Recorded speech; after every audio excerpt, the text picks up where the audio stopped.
Hillbilly Nitro, your internet knife and gun guru. Here we are, guys, back with another episode. Got a little unboxing today, as you guys see from the title. Yeah, we got some more parts in for, or a part in for the SOCOM clone rifle that I'm working on, my Colt M4A1 SOCOM rifle that got a little project building. So this is a key little part here. I'm telling you guys, this part was hard to find too, or hard to find with a reasonable price anyway. We got the Spyderco Paramilitary 2 out here. That's with 2 P's, Paramilitary 2. So this is from Brownells. They had a few of them pop up in stock, so I had to snag one. These things are fetching crazy prices on eBay, especially the older Vero Beach ones.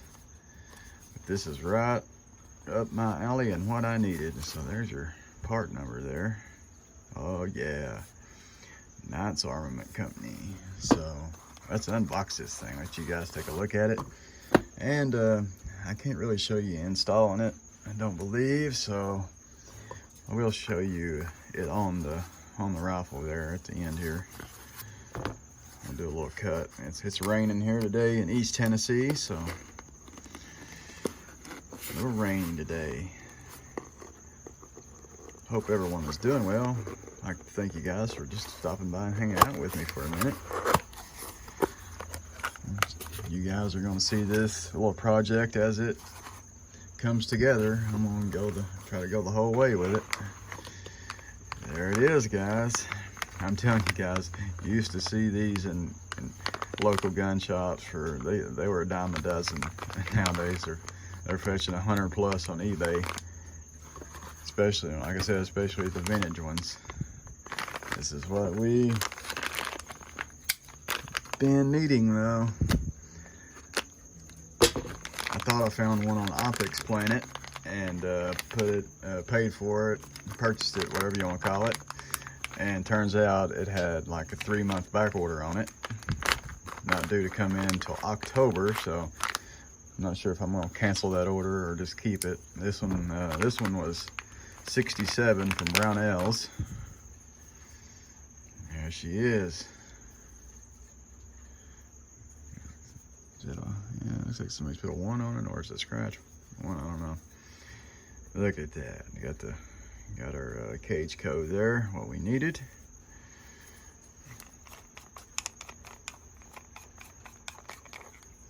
Got our O-ring gasket there.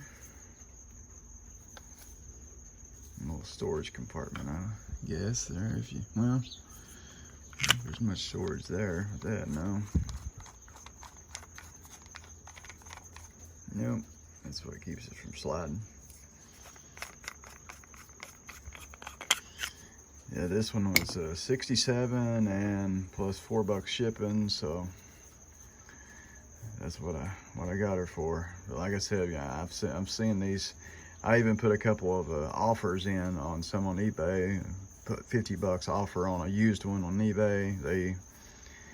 They denied it, and put 60 on one, and nope, wouldn't take that either. So these things are fetching premiums right now.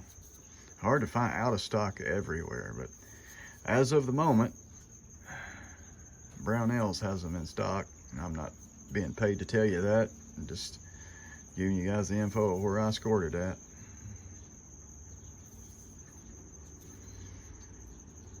Very cool. So I'll show you the measurements on it there, and then we'll show it to you on the rifle. It's gonna look sweet. So there's your measurements if you're wondering.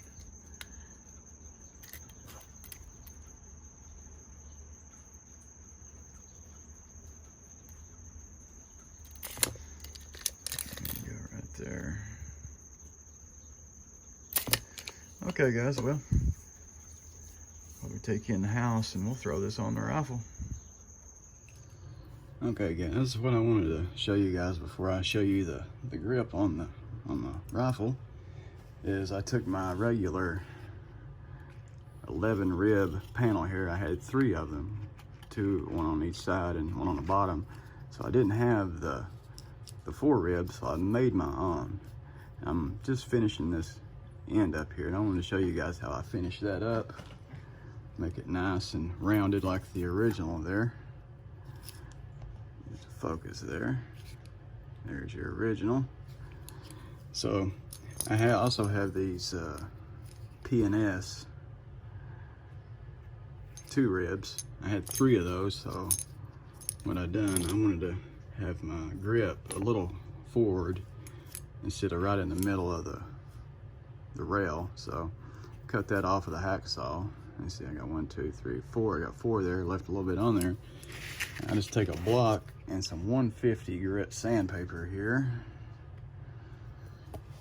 And I just put that 150 on that wooden block and drag it across there and keep it nice and even.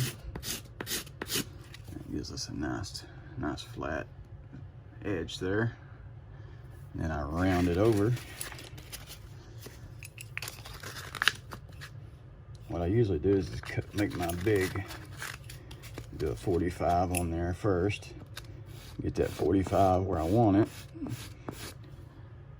And then I go from side to the other side and round it.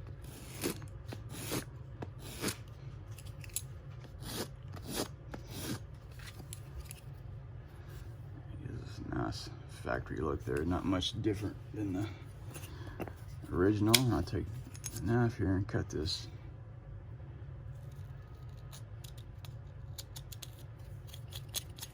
burr off the end of it here. Just go easy with the knife.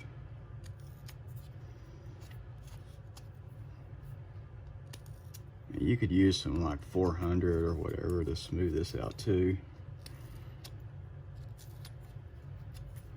A little Barrett file here and get the corners down.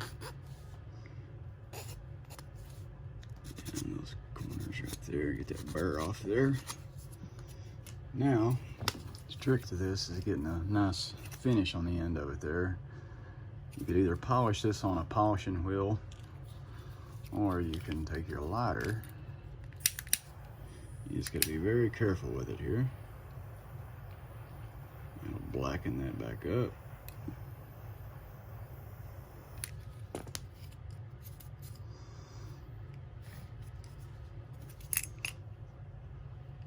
See, there's our original there. I'll blacken it a little more.